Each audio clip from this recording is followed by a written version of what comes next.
موجه للأطباء وطلبة الطب فقط لذا سأوجهه باللغة الفرنسية. Alors, c'est une femme dans la soixantaine qui se plaint de douleurs du genou gauche depuis environ une année, associée à des blocages progressifs de son genou. Donc, on a réalisé une IRM, mais avant de vous montrer les images de son IRM du genou, je vais vous montrer l'IRM, l'aspect IRM normal du LCA. Alors, le LCA, c'est quoi? C'est ce ligament qui relie le fémur au plateau tibial. Donc, vous le voyez nettement qui est tendu entre le fémur et le tibia. Ce ligament a la particularité d'avoir une orientation bien connue qui est de 45 à 50 degrés par rapport au plateau tibial. Il a des fibres antéromédiales qui sont noires et des fibres postérolatérales qui sont moins noires. Très bien, ça c'est l'aspect en T2 ou en densité de protons. Sur la séquence T1, c'est pratiquement le même aspect, on arrive à le reconnaître, notamment son orientation et son aspect continu. Maintenant, chez notre patiente, comment est le LCA? Regardez l'aspect du LCA. Il a un aspect très épaissi, des limites floues, avec un signal qui est augmenté. C'est un hypersignal T2, un signal œdémateux. Il garde néanmoins une orientation correcte qui est de 45 degrés avec le plateau tibial et on ne note pas de signe franc de rupture. D'ailleurs, l'examen clinique, il n'y a pas de signe d'instabilité du genou. Sur la séquence T1, il apparaît également très épaissi avec un hypersignal T1, mais conservant une orientation correcte avec le plateau tibial. Maintenant, si vous ne me croyez pas, je vais vous montrer directement la différence entre le LCA de notre patiente, qui est là sur la séquence T2, qui est épaissi, œdématie à contour flou, et avec un LCA normal, qui est continu, fin et régulier. Ici également sur la séquence T1, avec un LCA épaissi en hyper T1 continu, et le LCA d'une personne normale sur la séquence T1. Alors, on va analyser ce LCA sur des coupes plus fines, qu'on appelle des séquences cubes, qui sont des coupes très fines de 1 mm. Et là, qu'est-ce qu'on arrive à voir? On arrive à distinguer un LCA qui est continu, qui est normo-tendu, normo-orienté par rapport au plateau tibial, et on arrive à distinguer de multiples fibres en noir qui sont interposées par un signal liquidien. Vous voyez le liquide qui est interposé entre les fibres noires. Donc là, vous avez les fibres, et vous avez le liquide entre les deux. Et ce liquide est plus marqué sur la portion proximale du LCA. D'accord, cet aspect est très particulier. Il réalise l'aspect de céleri, ou le kalafas. Et c'est pourquoi on parle de signe du céleri du LCA, ici.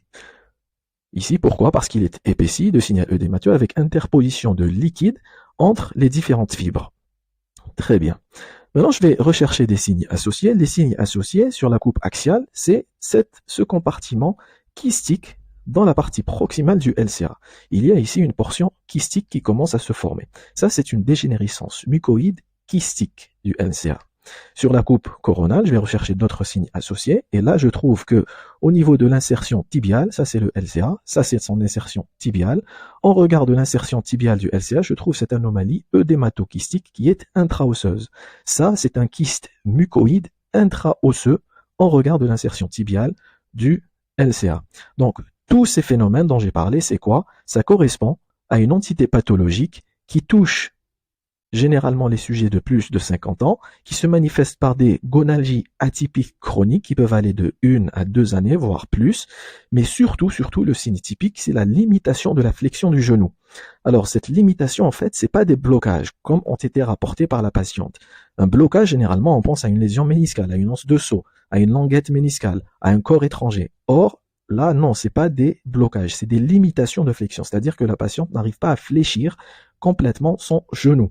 Donc, elle perd une amplitude de flexion qui va de environ 10 à 20 degrés de flexion. D'accord. Parfois, ça peut aller même à une limitation de l'extension complète du genou.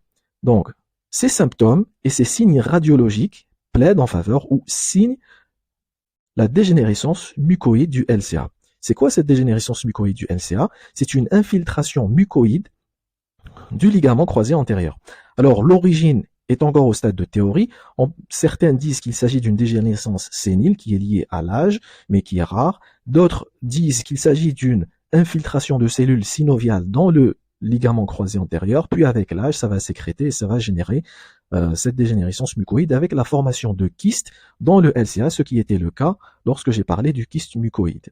Alors, est-ce qu'il y a un traitement? Oui, quelques traitements ont été proposés, notamment le débridement arthroscopique des lésions fibreuses. C'est quoi? Ça consiste à quoi? Ça consiste à introduire un trocar ou à introduire l'endoscope dans l'articulation fémoro-tibiale et à inciser et à débrider les lésions fibreuses de cette dégénérescence.